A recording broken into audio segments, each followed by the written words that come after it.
Hello.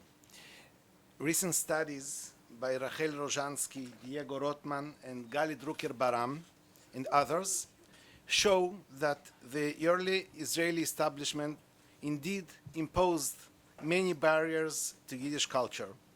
Money limits, paper restrictions, taxes, fines, a blanket ban on teaching Yiddish in schools, even as a second foreign language, strong resistance to Yiddish theater, and the claim that Yiddish tied Jews to the diaspora. Yet, these scholars also highlight clear achievements. I'd like to discuss one more achievement that has escaped scholarly attention: Yiddish commercial records.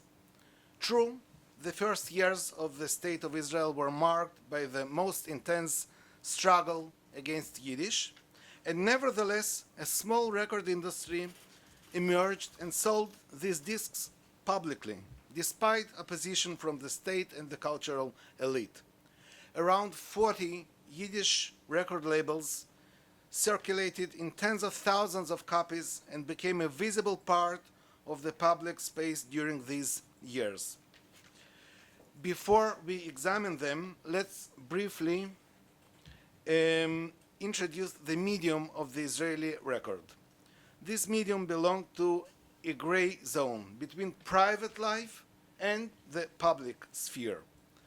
The impact of private customers found its expression in the fact that commercial records were shaped only by the market and the tastes of ordinary buyers.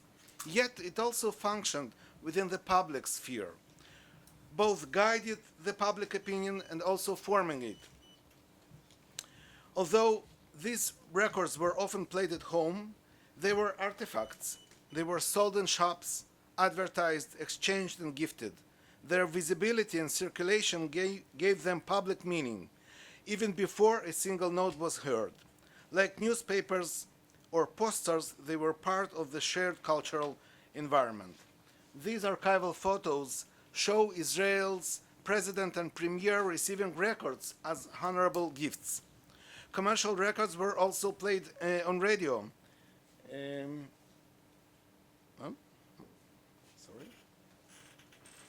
Oh.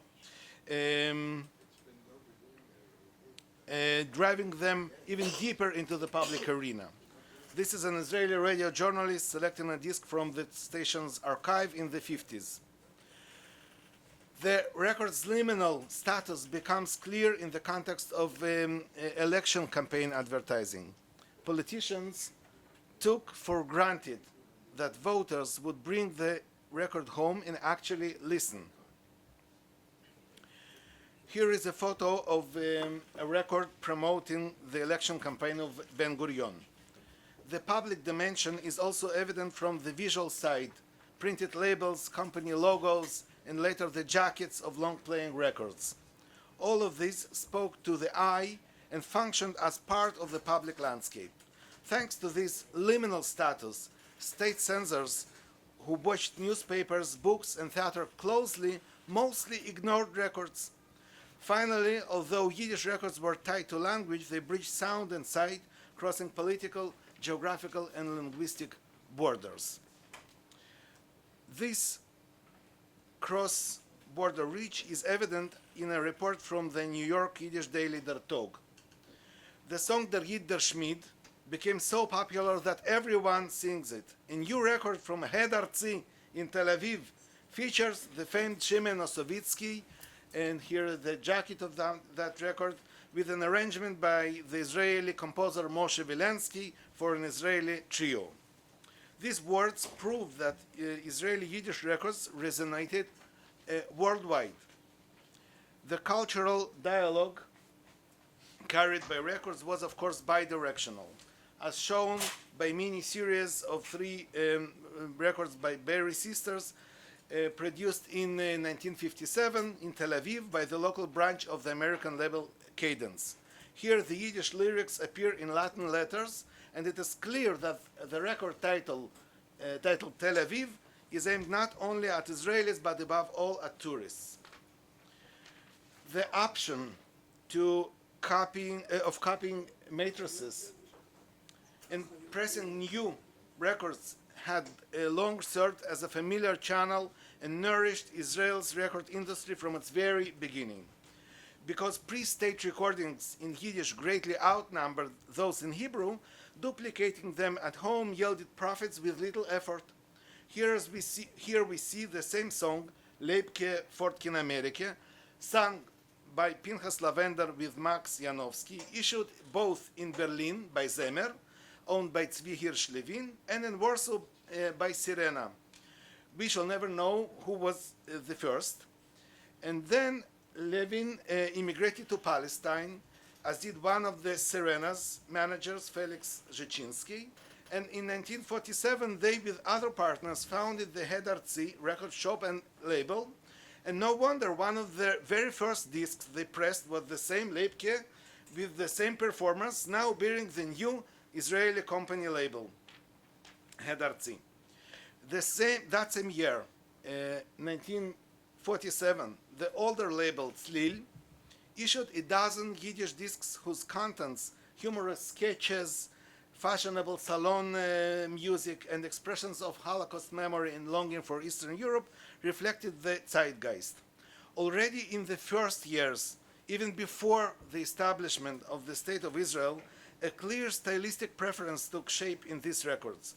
Their chief audience was the individual listener, assumed to be literate in Yiddish. This stylistic preference becomes clearer when compared with Soviet and American Yiddish record industries. As a broad overview, we can sketch the commercial record production of that period as follows. Although this is an oversimplification and the reality was more complex, yet the following tendencies remain the main ones. The Soviet industry of that time was apologetic. We, the Yiddish cultural bureaus, we too have star singers. Our songs are pearls, and we contribute to world culture. And in the United States, the aim was the Jewish masses, expanding Yiddish theater, often a synagogue substitute, into the home. Unlike the Soviet Yiddish discs from the 30s, 40s, the operatic voice backed by symphonic orchestra or virtuoso pianist appears in Israel only rarely. And there is also another difference. Unlike the Soviet parallels, Israeli records draw on ethnographic folk material only sparingly and show no wish to build a national art from folk sources. Unlike the American Yiddish record boom of the same years, we find very few theater or cabaret songs. Yiddish records in Palestine and later Israel felt no need to prove anything. Though issued in hundreds of thousands, they did not try to restore the shtetl mood or reach the masses. They spoke mainly to the individual listener who was expected to read Yiddish. Therefore, song titles were printed on the labels in Yiddish letters, not in Hebrew, while Soviet labels used only Russian, and in the American ones, about one-third used Hebrew letters, the rest Latin. True, Yiddish literacy was higher in Israel thanks to constant contact with Hebrew script, yet this fact does not change the point. These discs reached the listeners directly, with no ideological filter and no mediation by Yiddish theater, which at that time hardly existed as a public institution. Perhaps because of these circumstances, the records include many songs by Gibirtig and present a fresh urban musical culture of Central Europe, mainly Polish, in a new form. In all probability, due to the individual center orientation of commercial Yiddish records, we know very little about their performers. Although they were excellent artists, their lack of ambition to become national heroes led scholars and journalists to overlook their art. And I'm sure only few of you have heard these three names of Ina Gubinska, Sara Yari, Sonia Vronkov, or the names of a dozen more great talents whose names appear on the labels. These tendencies continued throughout the state's first decade up to the Eichmann trial in 1961. Although the records pointed to a private Yiddish identity, they also served as a bridge between different cultural worlds, such as Zionism in Yiddish, Tel Aviv, mein Heim, or international culture. This is Yiddish foxtrot, and there are tangos or Soviet music. And for example, Haile Schiffer, who recorded several Yiddish discs at that time, published a Yiddish song with the lyrics by Reuven Lipschitz, set to the melody of a tango by the Soviet composer, non-Jewish composer Boris Terentiev. And this was a cultural translation of a popular song from a well-known Soviet film. It clearly refers to a fashionable dance and thus gives listeners a sense of belonging to the wider world. Maybe we'll try to listen to a very short excerpt.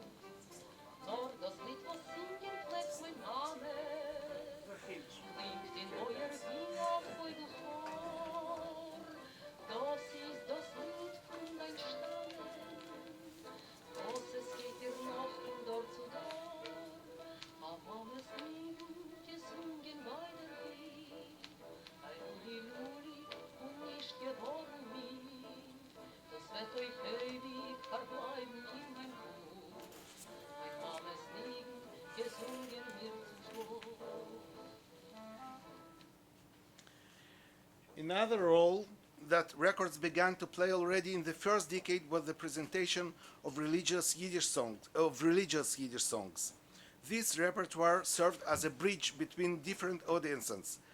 These are pieces performed by cantors, often blending segments of cantoral music, yet not necessarily intended for those for whom prayer was central. Here we see two 78s, Yiddish 78s recorded by cantor Israel Bacon, also produced by the owner of the Zemer company Hersh Levin in Berlin before the Holocaust, and republished by him in Israel as Hed Artzi production, and a Yiddish LP long-playing record by cantor Yitzchok Eshel, the chief cantor of the Tel Aviv Great Synagogue. With the arrival of the LP technology, communication with the audience was conducted not only through labels and musical content, but also through the images on the jackets. The encounter with the performer was reflected in portrait photos, which always faced from right to left. And along these, already in the late 50s, jackets began to appear that conveyed a more general idea rather than a personal encounter with the Yiddish artist. For example, the Yad Vashem record, which displayed its title in three languages, Hebrew, Yiddish, and Yiddish, and with a picture, this is not a portrait, but rather an image of its contents, or the records heralding the revival of Yiddish theater in Israel, those by Max Perelman and Burstein family. So, records were objects that belonged simultaneously to the private and public sphere. They crossed political borders and evaded state censorship due to both their liminal position and their technological novelty. In some respects, Israeli Yiddish records represent a continuation of activity that began in Europe. Thanks to the experience of those who ran these companies, the Israeli recording industry developed and flourished. This seemingly peripheral position allowed for the expression of less official content, nostalgia, humor, Holocaust memory, and admiration for international popular culture. Out of this mix, a distinct style of Yiddish singing began to emerge, different from both the Soviet and American models, but at the same time in dialogue with them in many ways.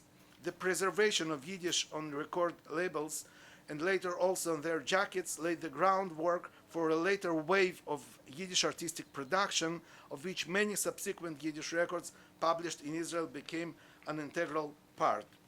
And in conclusion, the Yiddish record industry operated with great energy despite numerous challenges already in the first decade after the founding of the state. This branch of creative work occupied a significant place in the public sphere and laid the foundation for a distinctive voice within the post-Holocaust Yiddish cultural mosaic, a voice that is clearly Israeli and one we often recognize more easily through other forms, such as literature, theater, documentation, or research. Several companies produced Yiddish records, the leading one being Het Artzi, alongside smaller labels. You can see them here, such as Slil, Makolit, and other that joined later. Thanks to this creative output, the visibility of Yiddish in the public sector continued to develop from the 40s until today.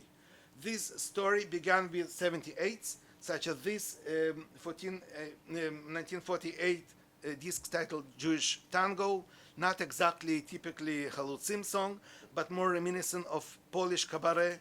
As early as these years, we see the beginning of an intensive search for an appropriate tone, not kitschy, not overly sweet, a search that especially characterized the work of David Eshet, one of the most famous Yiddish singers of the time, who hardly ever performed live and for whom records were the only channel to reach his audience.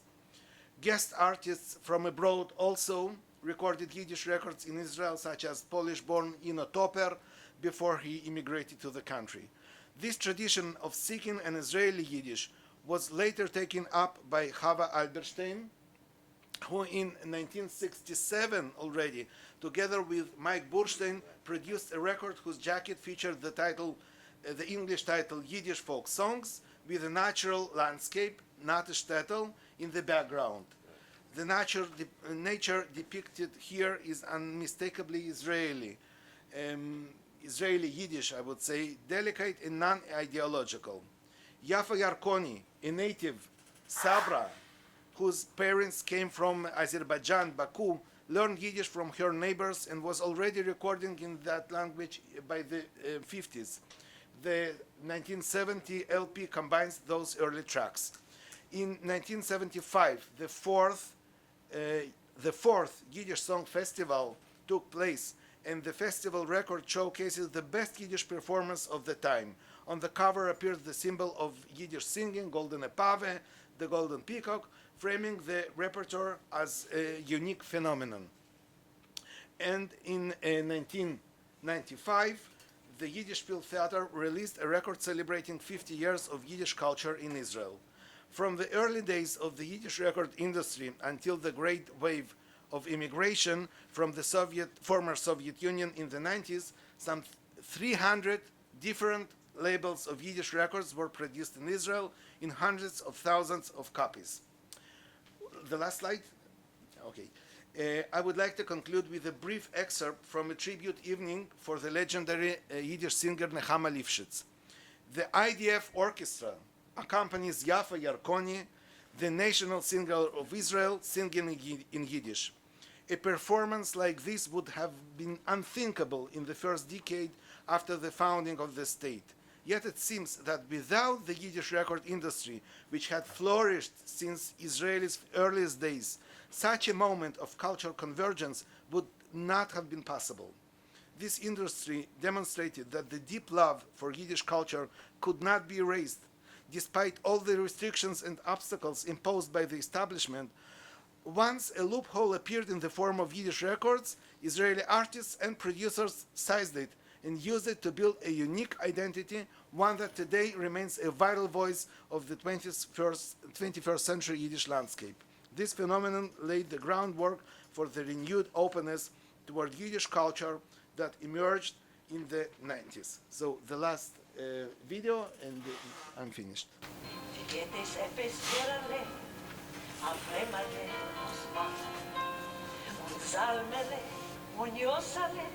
Sehr oft von euch getragen, geholfen von euch Kinderlein, gesehen sich in der Mühe, geworden alte Jederlein, wie schnell das Leben fliegt.